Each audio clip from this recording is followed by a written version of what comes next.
I want to thank everyone, particularly the association, for holding this tonight, and I want to thank everyone here for really taking an active interest in the democratic process that we enjoy here in Canada. After 30 years serving as an elected public school board trustee, I honestly thought I had my fill of politics. I had all I could take. But the reputation and the track record of the three major parties in this country changed all that. I wasn't going to run, but I was arm twisted by the People's Party, and I was interested because they put Canadians first. Every policy, every platform is based on Canadians coming first. And just as an aside, I do want to put this out there right now. To the People's Party of Canada, a Canadian is a person who has Canadian citizenship. They could be from the Sudan, they could be from Ethiopia, they could be from anywhere in the world, Syria, Afghanistan. If they're a Canadian, they're a Canadian. Instead of talking too much about the policies and platforms, because I'm sure the questions are going to come from the floor, I'd like to tell you a little bit about myself. With 30 years on the school board, I was honored to be chair of the board for 2 years in Canada's 8th largest school board. So I do have a little bit of experience when it comes to employees, it comes to budgets, and it comes to dealing with people in the public. I was also honored to win the highest award available to any trustee in the province of Ontario, the Dr. Harry Pagan Award of Merit, for the work that I've done with disadvantaged people, with students, and with families suffering with disabilities. Because of my work with disabilities and special education, I served a 6-year term with a cabinet appointment to the Minister's Advisory Council on Special Education. Further on from my work as a professional, I was also given a cabinet appointment a few years ago to write the standards for the Accessibility Standards Act of Ontario. So I have that experience. I'm known as a fierce, outspoken advocate for people with challenges, for people with disabilities. The other thing I wanted to talk about was my experience and background when it comes to international affairs. I have hosted 28 youth exchange students, international exchange students, and they comprised of Muslim, Buddhist, Jehovah's Witness, Roman Catholic, and a communist. So I do have, and by the way, I traveled to the Middle East and to Japan to attend weddings. So you might say that I am vitally and emotionally interested in world peace and understanding. Thank you.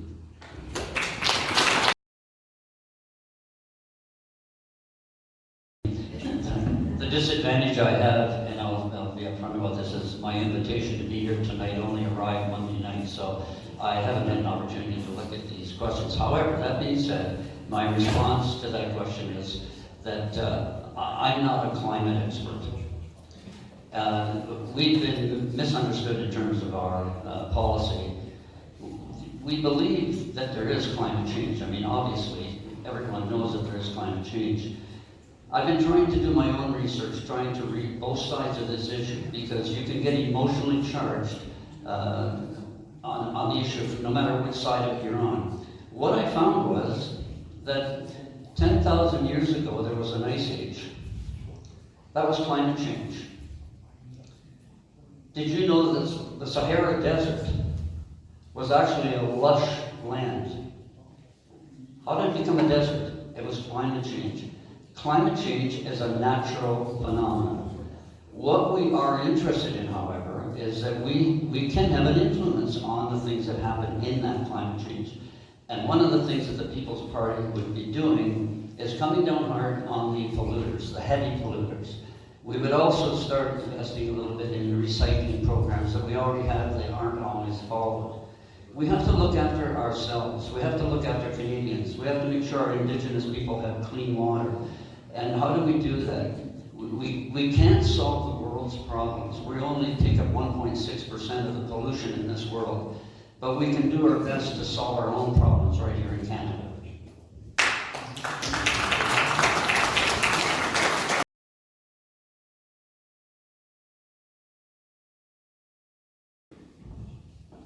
Thank you. Probably I'm going to be one of the first ones that benefit from this, so I'm all in. The seniors are a much maligned group, as are people that have a disability or have challenges or live with those with challenges. One of the things that the People's Party would intend to do is we are going to scrap, or we would scrap, the equalization payments to provinces. Ontario this year, I believe, Mr. Tonzi can correct me if I'm wrong, I believe we don't get any at all this year, the equalization payments to the provinces. But we are also going to put the money more in the hands of the province. And I know there's been a lot of discussion about Mr. Ford. However, the provinces can deal with issues such as when a senior goes into a home, their money is automatically taken by that home in order to pay for their stay. And so what we would like to do is work with the government, the Ontario government or whatever government across the country, to make sure that that is either reduced substantially, and that's picked up through transfer payments, or they pay nothing. And as I mentioned before, and I can have this debate with Nicholas all night, somebody has to pay for socializing. Somebody's paying for it. So it could be you, or it could be everyone across the country. I prefer that everyone in the country share and pay our equal share. But we do have to look after our seniors, and that is something that is very important to me. In fact, it was on my brochure before it became a policy of our party.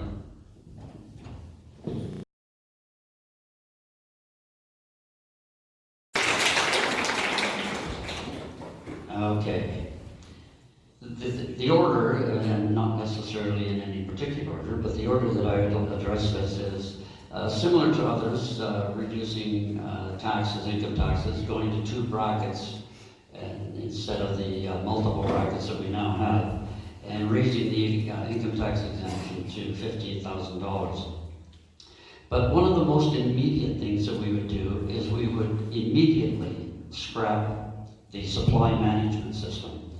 That is similar to a cartel, and it only affects 10% of the farmers in this nation. If it were eliminated, it would reduce your cost in the grocery stores on all dairy products. Very, very shortly.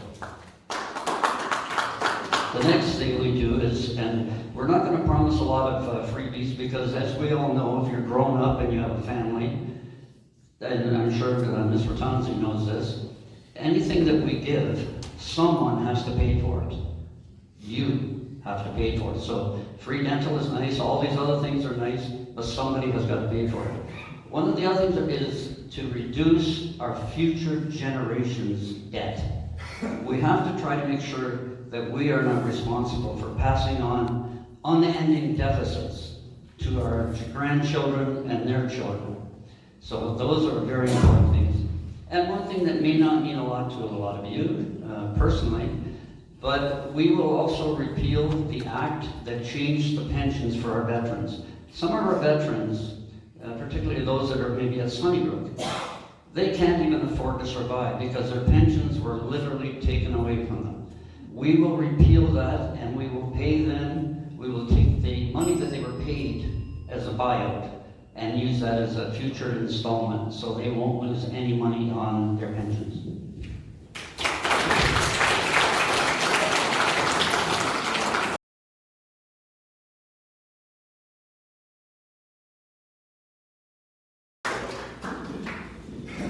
Well, once again, I'm going to show my age.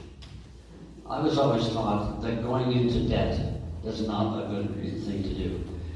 And I would just like to remind people that in 2015, the Prime Minister promised, he didn't predict, he promised that he would eliminate the deficit by the end of their term. Well, that didn't happen, as you probably know. It's what, 19.8 or 19.9 billion dollars. And now he's forecasting a $29 billion addition to that. So, no, I don't think a deficit is a good idea. Maybe a deficit prior to a budget, because then you can budget how you're going to pay for it. But to put our children and their children's children in debt is not a good idea. Eventually, the debt has to be paid.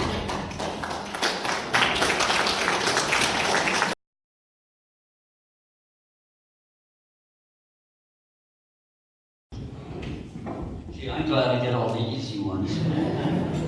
Why should you vote for me? I'm a great guy.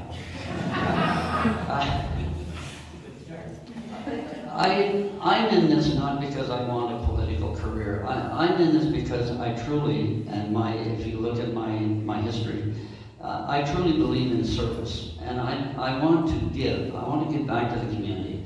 I never told you before, but my profession is actually, I'm a professional speaker, and I'm also a author. And the topics I speak on are disabilities, inclusion, and diversity. And so those are very, very important things to me. I believe, and if you check your history, in 152 years, guess how many parties have been in power in Canada? Two.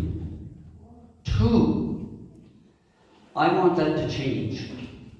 I don't know if it'll be this election, but I am honestly, absolutely 100% sure that when people know the party, the People's Party of Canada, what we stand for, and that we are truly interested in Canadians first, that you will vote for me and people who follow me. Thank you.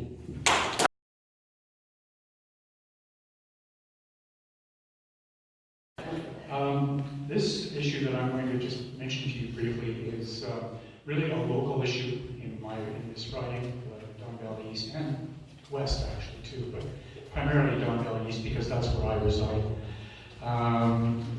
But it has implications in that the Liberal government is the only government, and because you are our representative in that government that can do something about this. I was wondering if you could explain to us what you have done to date with regards to the aircraft noise that's been flying over our area for the last 9 years. And I also want to ask you what progress you've made with Minister Garneau in Ottawa, and what you foresee. Are there any positive outcomes on the horizon that we can hold on to in hopes that perhaps we can talk some sense into the people at NAVCAN and get these bloody planes away from our neighborhood? Thank you. Somebody should take a note of this. I'm actually going to agree with Ms. Ratanzi. After 30 years of serving as a school board trustee, I can assure you that the work of committees is long and extremely complex, and it's not always as easy as reading it off of a paper. I can also tell you that when I was in the Navy several years ago when I had hair, I was an aircraft engine mechanic, and I know it's very, very difficult to reduce noise. And I know the government and previous governments have been working on this issue for a long time. And it probably in time will be worked out, but it's got lots to do with flight path. It's got to do with, you don't want to say, as my colleague here suggests, that you don't have takeoff or landings late at night. Because we have to remember, we have millions and millions of dollars coming into this country from time zones that they can't hover over Canada for several hours until the sun comes up that they can land. So it's a very complex issue, and I applaud Ms. Ratanzi actually and for the work that she's done on this. Everybody for being here tonight. It's great that everybody's celebrating the democratic process, so I congratulate you on coming.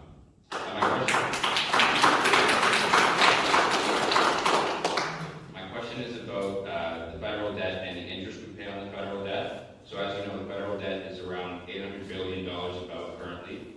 We pay lots of money on the interest on the debt every year. And that's tax money that goes toward the interest, and that doesn't really see money going towards services that actually help Canadians. It's paying debt. So does your party have a plan to reduce the federal debt so that young people like me do not grow up paying egregious amounts of taxes on interest and eventually paying back this debt? So do you have a plan to reduce the debt and reduce the interest that we pay on it by paying it back? Thank you.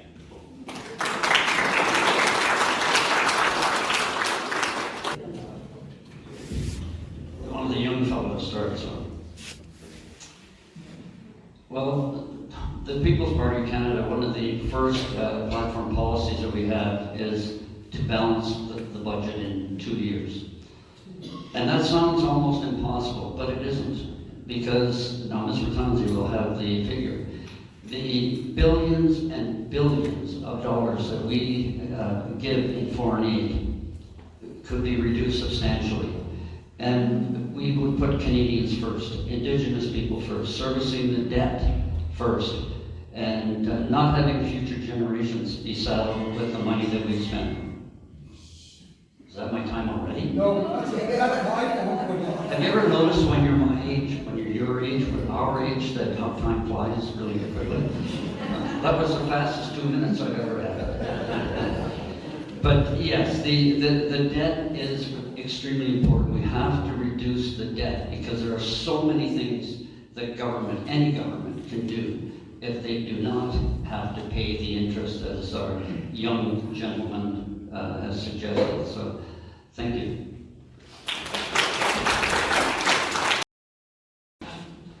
I'm a teacher in this riding, and I know from experience that I have a lot of parents who do not have a decent living wage. They are contract, they are part-timers, they don't have insurance protection, they don't have health coverage, and they don't have secure wage. And I'd like to know what the parties are going to do about guaranteeing a decent living wage. I can't address all of those issues. However, the one that I can address is I'm intimately familiar with companies who have contractual people, that it's not a fair system. And I think it is something that certainly governments, whether it be the federal government or the provincial government, they absolutely have to look into it.